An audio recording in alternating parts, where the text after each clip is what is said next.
नमस्कार, स्वागत है आप सभी का सी न्यूज भारत में। मैं हूं आपके साथ ज्योति श्रीवास्तव। वक्त हो चुका है न्यूज आवर का, तो आइए जानते हैं इस वक्त की खास खबर। मध्य प्रदेश के रीवा जिले के सिमरिया विधानसभा क्षेत्र से है, जहां पर वर्तमान समय में फिर से राजनीति का पारा चढ़ रहा है। देखा जाए तो इस समय पक्ष विपक्ष दोनों दलों के नेता के द्वारा एक दूसरे पर आरोप प्रत्यारोप किए जा रहे हैं। जहां अभी विगत दिवस सिमरिया से पूर्व कांग्रेस नेता भागीरथी शुक्ला ने पत्रकार वार्ता के दौरान पत्रकारों के सवालों का जवाब देते हुए कांग्रेस विधायक अभय मिश्रा पर कई गंभीर आरोप लगाते हुए कांग्रेस पार्टी से इस्तीफा दिया था। वहीं आज सिमरिया विधानसभा क्षेत्र से कांग्रेस विधायक अभय मिश्रा ने पत्रकार वार्ता के दौरान पत्रकारों के सवालों का जवाब देते हुए भागीरथी शुक्ला एवं मध्य प्रदेश शासन के डिप्टी सीएम राजेंद्र शुक्ला पर गंभीर आरोप लगाए हैं। आइए जानते हैं इस दौरान उन्होंने मीडिया से चर्चा में क्या कुछ कहा है। होली की सबको ढेर सारी शुभकामनाएं।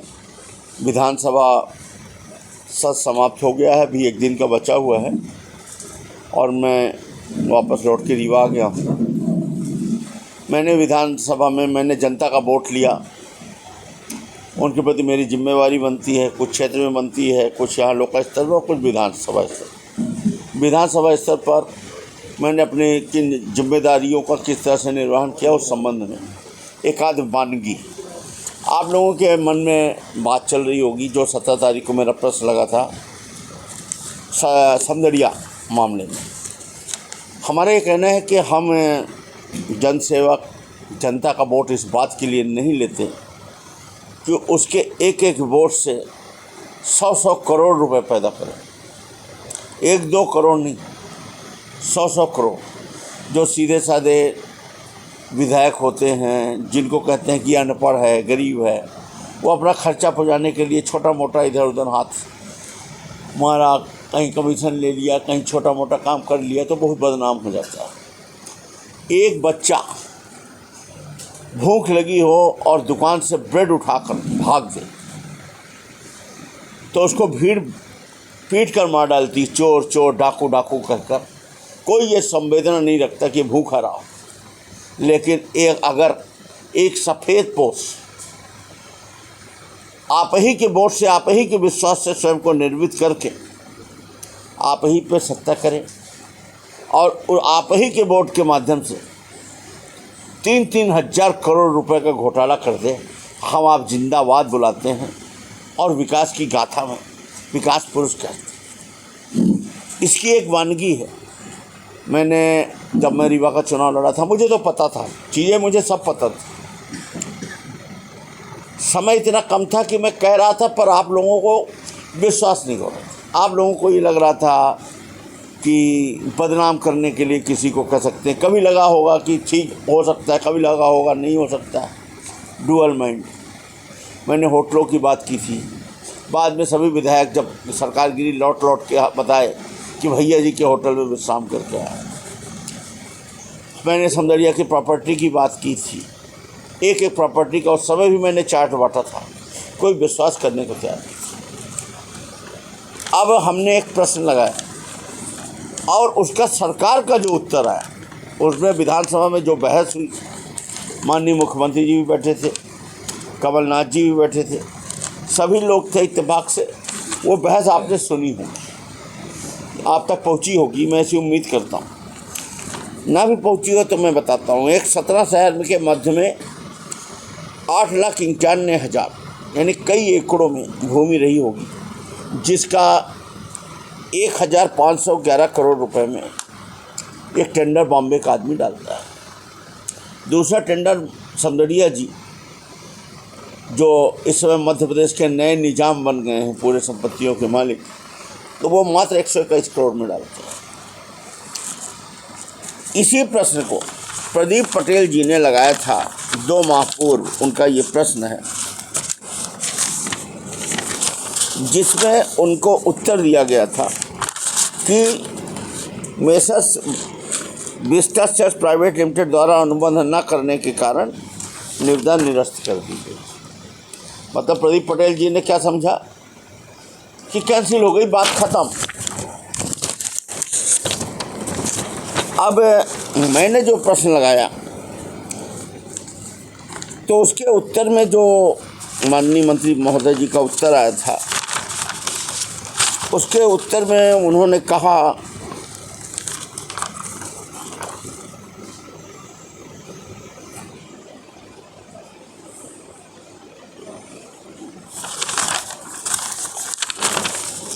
हाँ, उन्होंने उसके उत्तर में कहा कि निविदा माने निरस्त करने के उपरांत, माने प्रदीप पटेल के प्रश्न लगाने के उपरांत पिछले 2 माह में निविदा 5 बार आमंत्रित कर ली गई, जिसमें कोई बिड प्राप्त नहीं। यही तो मेरा आरोप है कि निविदा फिक्सिंग की जाती है, सर्वर डाउन रखा जाता है, किसी को जानकारी नहीं होती है, कोई टेंडर डाल नहीं पाता है, फिर अचानक आधे घंटे के लिए सर्वर खोल के मात्र 2 बिडर द्वारा, और लाइन से जितने खेल हुए आप देखेंगे सब में एक वही 2-3 आदमी मिले, एक पाने वाले समदड़िया जी और उनके फिक्स 2 बिडर जो सपोर्टिंग में टेंडर डाल देते हैं थोड़ा रेट बढ़ा। तो इसमें लिखा कि 76 करोड़ का निविदा 6वीं बार प्राप्त हुई है, जो जिस पर स्वीकृत हेतु सक्षम निर्णय प्रक्रियाधीन। मैंने इसमें वहाँ जो बहस की उसमें ये लिखा कि हूबहू उपरोक्त प्रश्न माननीय प्रदीप पटेल जी द्वारा 2 माह पूर्व पिछले सत्र के तारांकित प्रश्न क्रमांक 451 द्वारा पूछा गया था। इसके प्रश्नांक ग के उत्तर के परिशिष्टा में लेख किया है कि अनुबंध निरस्त कर दी गई। आप एक को एक जानकारी दे रहे हैं, दूसरे को दूसरी। फिर इसके बाद क्या 2 माह में 5 काल या 6 काल किया जाना संभव है? जबकि नियम है निविदा का, भारत सरकार का नियम है, मध्य प्रदेश सरकार का, कि कोई भी निविदा काल करेंगे तो कम से कम 28 दिन विज्ञापन हेतु दिया जाना जरूरी। तब तो ठेके के आप लोगों के पास विज्ञापन आते हैं। और फिर हमने ये कहा कि जो व्यक्ति 121 करोड़ का निविदा डाल चुका हो वो अब 76 करोड़ का कैसे डाल सकता है? नया आदमी एक बार डाल सकता है कि भाई हम नए आए, हमको क्षेत्र में, पर हम ही 121 करोड़ में डाले और आप उस पर निर्णय के लिए विचाराधीन भी, मतलब ये प्रश्न नहीं आता, ये ज़मीन सड़क गई थी। 6 हेक्टेयर यानी 15 एकड़, ऑफर मूल्य मिला है 704 रुपया। राजस्व जो प्राप्त हुआ है सरकार के खाते में मात्र 93 रुपया स्क्वायर। उपरोक्त निविदाओं में सर्वर डाउन का टेंडर फिक्सिंग की गई है, ये दोबारा काल क्यों नहीं किया गया?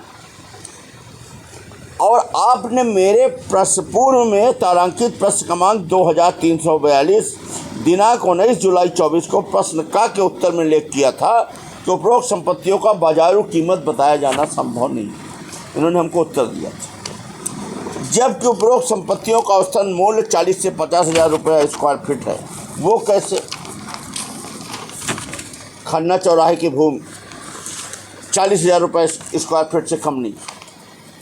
कला मंदिर के सामने की भूमि 40 हज़ार रुपये स्क्वायर फीट से कम नहीं।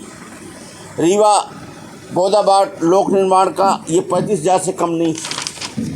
मुख्य अभियंता कार्यालय की भूमि ये जो गंगा कछार है और बजरंग नगर, ये 50 हज़ार रुपये स्क्वायर फीट से कम नहीं। रीवा जल संसाधन की भूमि बाण सागर गिरी हालत 10 हज़ार रुपये स्क्वायर फीट से कम नहीं है। बाल भारती के स्कूल के सामने जो आपने मात्र 990 रुपये में निपटा दिया, ये क्या 40 हज़ार रुपये वर्ग फीट से कम है? आप लोग बताइए। एसपी बगले के सामने की भूमि जो आपने मात्र 273 रुपये में बेच डाला, ये क्या 45 हज़ार से कम की भूमि है? जय स्तंभ के सामने की चौक की भूमि जो आपने मात्र 69 रुपये स्क्वायर फीट में बेच डाला, ये क्या 45 हज़ार रुपये स्क्वायर फीट से कम नहीं? इनका इसमें कैलकुलेशन कर लिया है, गुणा किया मैंने, तो 3100 रुपये से ज़्यादा मूल्य की भूमि, जिसके विरुद्ध शासन को कुल 155 करोड़ रुपए प्राप्त, कुल 100 करोड़। अब आप लोग माननीय से पूछिए, ये चार्ट है, ये उत्तर है, आप लोग बताइए कि हाँ ये भूमि 3000 करोड़ की है अगर आपको लगता है। ये तो जनता का उत्तर है कि 3000 करोड़ की है कि नहीं। ये सरकार का उत्तर है कि 155 करोड़ रुपए प्राप्त हुए हैं मात्र। माननीय शुक्ला जी से प्रश्न ये है मंत्री महोदय से कि वो बताएं कि 155 करोड़ के अलावा बाकी पैसा कहाँ? आपने क्या दे दिया रीवा को? ले दे के आप बताओगे ऑडिटोरियम, ऑडिटोरियम भी समझिए का हो गया, और वो कितने का है, 2 करोड़ 4 करोड़। आप ले दे के बताओगे बोदा रोड की एक वो कॉलोनी जहाँ वो है, वो आप कितना लगाओगे, 10 करोड़ 12 करोड़। एक कलेक्ट्रेट बताओगे आप 10 से 12 करोड़। इसके अलावा आप क्या बताओगे रीवा में? ये बताओगे ये रिवर फ्रंट कितने का, सब आपका जोड़ लो तो 25-50 करोड़। और ज़मीन है, रीवा की जनता जानती है 3000 करोड़ के ऊपर की ज़मीन। इसमें एक और नियम मैंने जो प्रश्न लगाया, उस प्रश्न में ये था कि इसके एक भूभाग, इनका उत्तर भी यही है कि हाँ,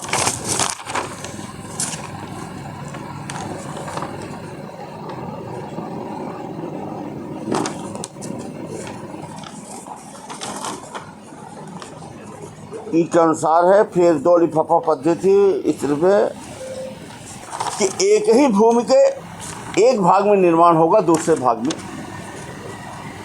जैसे शिल्पी प्लाजा नियम ये, लेकिन ये एक भूमि के बदले दूसरी भूमि दे रहे हैं। ये रोग रीवा बस में नहीं है, और भी जहाँ जहाँ खेल हुआ है ये नियम को तोड़ दिया गया। लेकिन और जगह एक नियम नहीं टूटा, केवल रीवा में टूटा।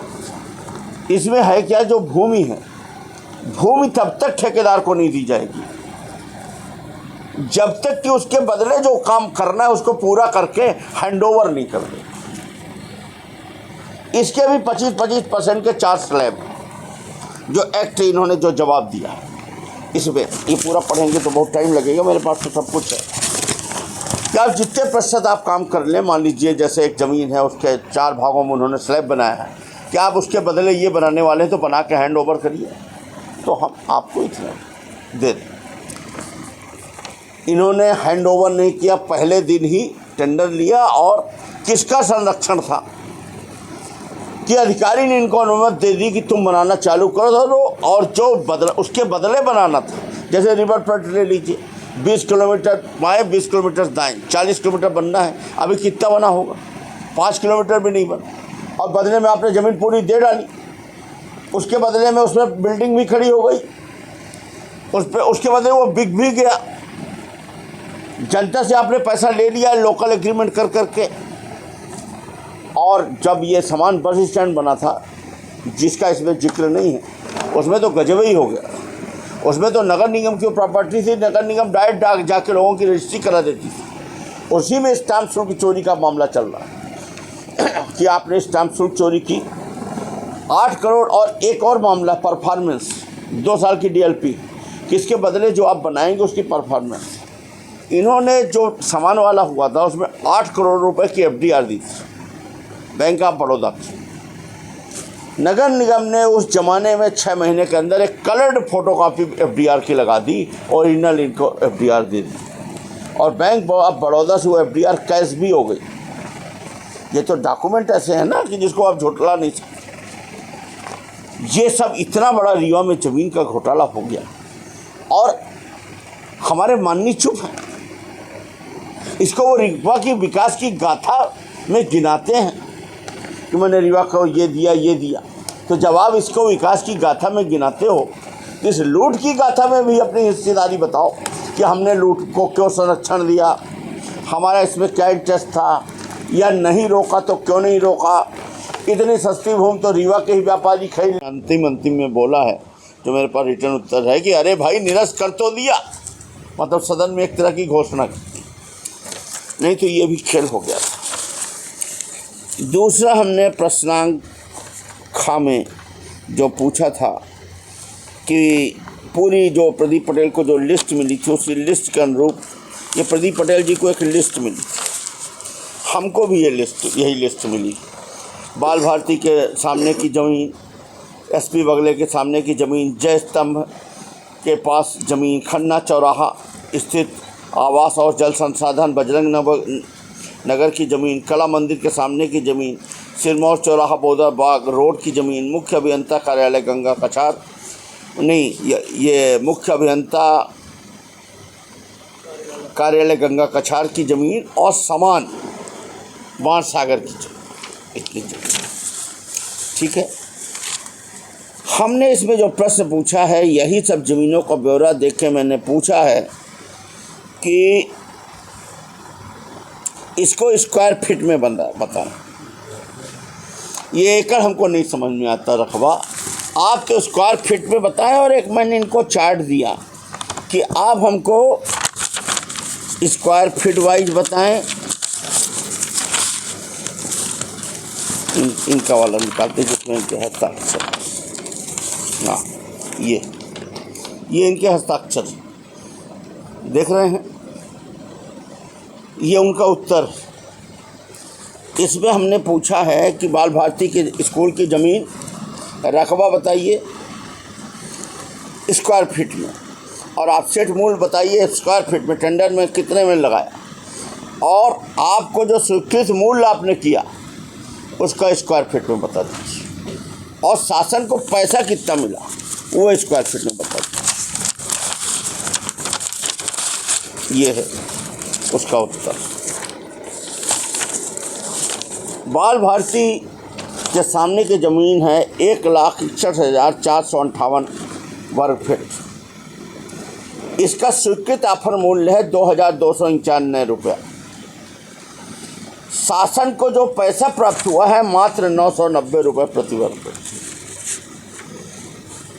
पूर्व एसपी बगले के सामने की भूमि जो मेडिकल मार्ग कहलाता है 50,784 वर्ग फीट जमीन। स्वीकृत ऑफर मूल्य 4,771। और शासन को जो पैसा मिला वो मात्र 273 रुपये स्क्वायर फीट। इनका उत्तर, जय स्तंभ के पास की भूमि, जय स्तंभ के पास की ज़मीन, जब देश स्वतंत्र हुआ था, स्वतंत्र होने के बहुत पहले कर्नल बलवंत सिंह देवरा के ठाकुर सतना जिले के अमरपाटन के पास के स्वतंत्रता संग्राम सेनानी थे। देश का पहला मान्यता प्राप्त अखबार जिसको अंग्रेज़ों ने मान्यता प्रदत्त की थी, भारत भ्राता नाम से, इसी भूमि से शुरू हुआ। बाद में इसका नाम दरबार प्रेस पड़ा। कर्नल बलवंत सिंह जब एक लेख अंग्रेज़ों के खिलाफ लिखते थे तो 1 वर्ष जेल में रहते थे, फिर आते थे, फिर एक लेख लिखते थे, फिर 1 वर्ष जेल में रहते थे। वो पवित्र भूमि जो बाद में दरबार प्रेस हुआ, बाद में गवर्नमेंट प्रेस हुआ, संस्कृत मंत्रालय में दर्ज है। ये पुरातात्विक ऐतिहासिक भूमि है। इसमें इन्होंने जो उत्तर दिया, इसमें एक एक्ट है जिसमें संस्कृत पुरातात्विक भूमियों को बेचा ही नहीं जा सकता, बिना परमिशन के बेच दिया। वहाँ वो सब्जी वाले फल वाले की दुकान बहुत ज़रूरी थी, वहाँ कर्नल बलवंत सिंह की मूर्ति की ज़रूरत नहीं थी, पत्रकारों के लिए एक पत्रकार भवन की ज़रूरत नहीं थी। क्या रेट बेचा गया? इसका है 24,757 वर्ग फीट। स्वीकृत ऑफर मूल्य है 2,372 रुपये। सरकार को जो राजस्व प्राप्त हुआ, माने राशि प्राप्त हुई, मात्र 69 रुपया स्क्वायर फीट। सच देखो जमीन खिदक जाए। खन्ना चौराहा स्थित शासकीय आवासों की भूमि प्लस जल संसाधन बजरंग नगर स्थित भूमि। इसका कुल रकबा है 1 लाख, अलग अलग भूमियों का जोड़ के 1,17,000 स्क्वायर फीट। ऑफर मूल्य है 4,801 रुपया, जिसमें इन्होंने टेंडर कॉल। स्वीकृत जो इनको पैसा प्राप्त हुआ 514 रुपया मात्र स्क्वायर फीट। सुन रहे हैं आप लोग मेरी बात को? मैं जो बता रहा हूँ, आप माननीय मंत्री महोदय से पूछिए, वो कहेंगे कि मेरा नहीं है, क्योंकि आज नहीं तो कल जब डॉक्यूमेंट से प्रूव हो जाएगा कि सब आप ही का था, और जब तक प्रूव नहीं होगा, तब नहीं आता, तब तक तो ये कहेंगे कि मेरा नहीं है, समझिया का। तो आप किस बात का वोट ले रहे थे जनता की कि आपकी बेशकीमती भूमियाँ चवन्नी ठन्नी में जा रही हैं? आप देख क्या रहे थे? क्या रीवा के व्यापारी इतने सक्षम नहीं थे कि 69 रुपया में वही खरीद लेते? क्या रीवा में इतने कमज़ोर लोग हैं कि 2-4 लोग मिल के न खरीद लेते? अब आइए कला मंदिर के सामने की भूमि, इसमें प्रतिस्पर्धा हुई। ये समदड़िया नहीं लिया, आप अंदर देखिए। इसका स्वीकृत ऑफर मूल्य है 8,591 और शासन का राजस्व मिलता है 3,170 रुपये। हालांकि ये भी बहुत कम, पर इनकी तुलना में रीवा सिरमौर चौराहा से बोदा रोड स्थित लोक निर्माण विभाग जो अभी काम चालू है, इसका स्वीकृत ऑफर मूल्य है 7,615 और मिला कितना 5,374 रुपये राजस्व। ठीक, अब आ जाइए मुख्य अभियंता कार्यालय गंगा कछार। 40,000 रुपये वर्ग फीट में दुकानें बेच रहे हैं समदड़िया जी, चौथे माला में। आप विज्ञापन निकालते हो अपने अखबारों में, उनका जब निकालते हो तो निकालते हो ना 40,000 45,000 रुपये स्क्वायर फीट, और यहाँ 69 रुपये स्क्वायर फीट उन्हीं जमीनों की कीमत। रीवा से सी न्यूज संवाददाता अर्जुन तिवारी की रिपोर्ट। फिलहाल के लिए न्यूज़ आवर में बस इतना ही। देश दुनिया की बाकी खबरों को जानने के लिए आप देखते रहिए सी न्यूज भारत।